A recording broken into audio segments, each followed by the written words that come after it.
नमस्कार, मकराना बुलेटिन में आप सभी का बहुत बहुत स्वागत है और मैं हूं आपके साथ दीपिका। चोरों ने ज्वेलर्स की दुकान को निशाना बनाया और 1 लाख से अधिक के आभूषण चुरा लिए गए। शहर में लगे सीसीटीवी कैमरों को खंगाला गया तो सामने आया कि ज्वेलर्स की दुकान में चोरी की वारदात से करीब आधे पौने 1 घंटे पहले इन चोरों ने एक और ज्वेलर्स दुकान का ताला तोड़ करने का प्रयास किया था, मगर उस वक्त वो असफल हो गए। इसके साथ ही पुलिस को देखकर चोर भागने निकले और पुलिस ने चोरों का पीछा भी किया, मगर चोर फरार हो गए। पुलिस गश्त से बचकर निकले चोरों को महज आधे घंटे में कस्बे में वापस आई और एक ज्वेलर्स दुकान पर चोरी की वारदात को अंजाम देकर फरार हो गए। मंगलवार रात्रि में चोरों ने नया बाजार स्थित एक ज्वेलर्स की दुकान के शटर को तोड़कर 1 लाख रुपए के सोने चांदी के जेवर चुरा लिए। नया बाजार स्थित दुकान के मालिक कमल सोनी ने पुलिस थाना मकराना में रिपोर्ट देते हुए बताया कि उसकी दुकान से लगभग 5 ग्राम सोना तथा 1.5 kg चांदी का सामान चोरी हुआ है। बोरावड़ कस्बे में पिछले 10 दिनों में 4 आरोप चोरी की वारदातें हो चुकी हैं और एक वारदात में चोर ज्वेलर्स दुकान शटर ही तोड़ सकते हैं। वहां चोरी वारदात में असफल रहे। कस्बे में हलवाई की दुकान, Ganga sweet home, Sonu medical store पर चोरी की वारदातें हुई और चोर नकदी चुरा कर भाग गए। एक ज्वेलर्स के यहाँ चोरी का असफल प्रयास किया और मंगलवार रात्रि को फिर ज्वेलर्स की दुकान पर चोरी की वारदात हो गई।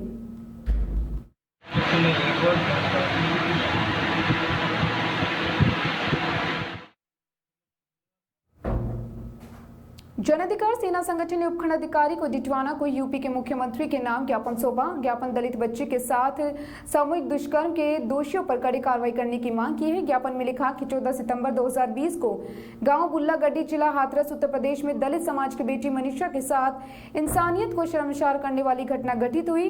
दबंग समाज के 5 लड़कों ने दलित समाज की बेटी के साथ गैंग रेप किया और उसको मारने की कोशिश की। उन दरिंदों ने उसकी जुबान तक काट दी और सामूहिक रूप से अश्लीलता जनक बलात्कार किया, जिसके चलते 2 दिन पहले बहन मनीषा ने दिल्ली के हॉस्पिटल में आखिरी सांस ली। ऐसी हैवानियत की शिकार हुई इस बहन को न्याय मिलना चाहिए। कब तक देश में ये बलात्कार जैसी घटनाएं होती रहेंगी? दोषियों को सजा और पीड़ित को न्याय मिलना चाहिए। इन दोषियों को फांसी की सजा होनी चाहिए और पीड़ित परिवार को सुरक्षा और आर्थिक सहायता सरकार द्वारा मुहैया करवाई जाए। इस मौके पर प्रदेश प्रभारी हरि सिंह चौहान, जिला सलाहकार ललित कुमार जोशी, जिला सचिव योगीराज पाठक, तहसील अध्यक्ष राम प्रसाद सेन, जिला उपाध्यक्ष हरि मोहन पारिक, जिला कार्यकारिणी सदस्य कृष्ण सैनी, तनवीर वाल्मीकि, संजय राठी उपस्थित थे। ये उत्तर प्रदेश में जो अमान्य पूर्ण घटना हुई है, 19 साल की जो मनीषा बोलकर के बच्ची के साथ, उसके दोषियों को सजा दिलाने के लिए, उन पे कार्रवाई करने के लिए और आगे से इस तरह की घटनाएं जो बढ़ती जा रही है उन पे रोकथाम के लिए उस पर एक नया कानून बनाया जाए, दोषियों को फांसी की सजा दी जाए। आपकी क्या मांग है सरकार से?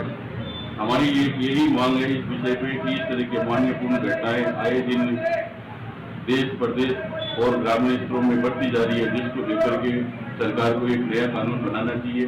दोषी को तुरंत सजा मिलनी चाहिए, कड़ी से कड़ी कार्रवाई की जानी चाहिए, ताकि आइंदा से कोई इस तरह का जघन्य अपराध करने के पहले उसके विरुद्ध कार्रवाई।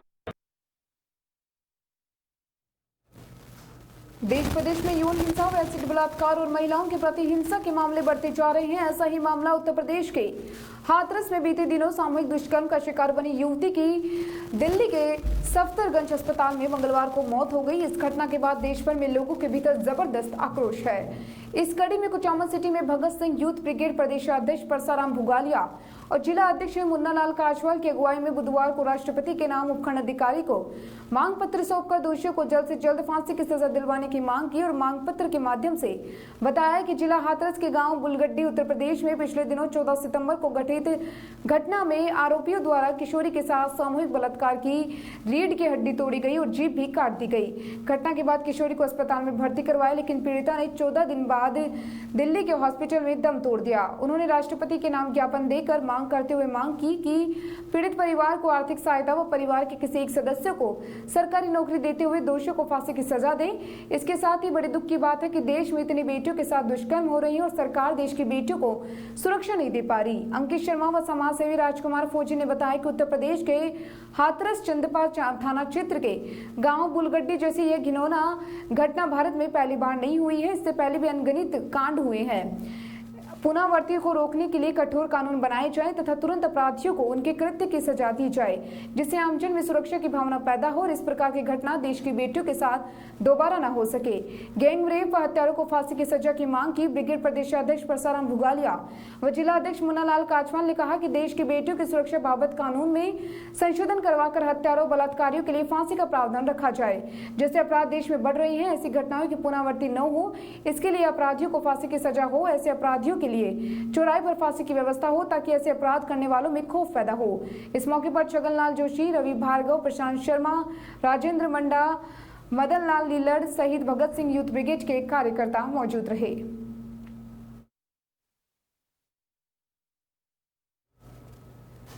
रॉयल डिफेंस एकेडमी में शहीद भगत सिंह का जन्मदिवस 11 परिंठे पक्षियों के लिए लगाकर मनाया है। इस अवसर पर शहीद को किया याद। जन अधिकार सेना के कार्यकर्ता रविंद्र सिंह राठौड़ ने बताया है कि भगत सिंह ने देश की आजादी के लिए अपना महत्वपूर्ण योगदान दिया। वह हर मां चाहती है अपने बच्चे को भगत सिंह जैसा बनाना। हम सबको भगत सिंह की राह पर चलना चाहिए। समय समय पर देशभक्तों को, शहीदों को याद करना चाहिए ताकि हमारे खून में देशभक्ति की भावना जागृत होती रहे, हमारे बच्चों को इसी चीज की शिक्षा मिलती रहे। प्रदेश प्रभारी हरि सिंह चौहान ने इस कार्य की सराहना की और कहा, शहीद के जन्मदिन पर पक्षियों के लिए परिंदे लगाना बहुत उत्तम कार्य है। ऐसे कार्य में पक्षियों को दाना भी मिलेगा और पानी भी मिलेगा। इस अवसर पर Ravindra Singh Rathore, Pushkar, Sandeep Singh Tanwar, Krishna Singh, Hrithik Rathore, Aditya Singh, Manmohan Singh Rathore, royal defence academy के निर्देशक गोविंद सिंह आदि मौजूद रहे। हाथरस उत्तर प्रदेश में हुई घटना को लेकर आज कुचामन वाल्मीकि समाज ने कुचामन कनोई पार्क में अंबेडकर सर्कल तक कैंडल मार्च निकाला एवं मनीषा वाल्मीकि को श्रद्धांजलि दी एवं वाल्मीकि समाज ने केंद्र सरकार व उत्तर प्रदेश सरकार से सभी आरोपियों को फांसी देने की मांग की है।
सरकार से आपकी क्या मांग है?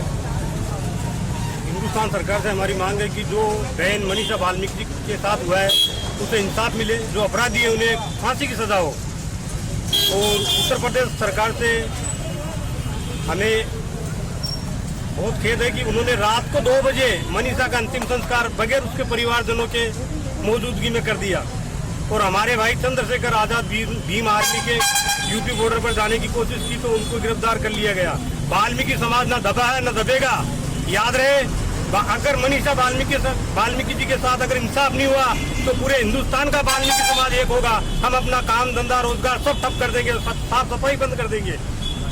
हिंदुस्तान गवर्नमेंट से अनुरोध है कि जो भी जिस कास्ट के भी बलात्कारी होते हैं उन्हें कड़ी से कड़ी फांसी की सजा दी जाए, मौत की सजा दी जाए।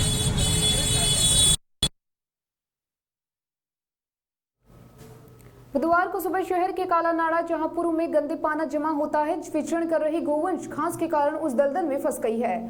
वहां के स्थानीय लोगों ने इसकी सूचना युवा हिंदू गौरक्षा सेवा समिति मकराना एवं नगर परिषद मकराना को दी। सूचना मिलने पर समिति के सदस्य मौके पर पहुंचकर गोवंशों की सुध ली। गोवंश को रस्सी की सहायता से बांधकर सेवा समिति एम्बुलेंस क्रेन की सहायता से गोवंश को सुरक्षित बाहर निकालकर गोवंश को मौके पर ही प्राथमिक उपचार देकर गोवंश को गोपाल गौशाला भेजा गया है। समिति के संस्थापक पूरणमल सुरेश कुमावत ने बताया कि 12 और 28 सितंबर को इस क्षेत्र गौवंशों को दलदल में समिति के सदस्यों द्वारा सुरक्षित गौवंशों को बाहर निकाला गया था। समिति के सदस्यों के प्रशासन से मांग की कि क्षेत्र में तारबंदी कराई जाए एवं गोपालक को द्वारा गौवंशों को घर से बाहर छोड़ने पर पाबंद किया जाए एवं जुर्माना निर्धारित किया जाए और बेसहारा गौवंशों के लिए शहर में नगर परिषद द्वारा कांजी हाउस खोला जाए। इस मौके पर श्याम सिंह राठौड़, रणवंत सिंह, देवेंद्र सोलंकी, भरत सिंह, सूर्यभान सिंह, रवि प्रजापति, शिवम सिंह, पशुधन सहायक मुकेश संघाड़िया, दीनदयाल आलड़िया मौके पर मौजूद थे।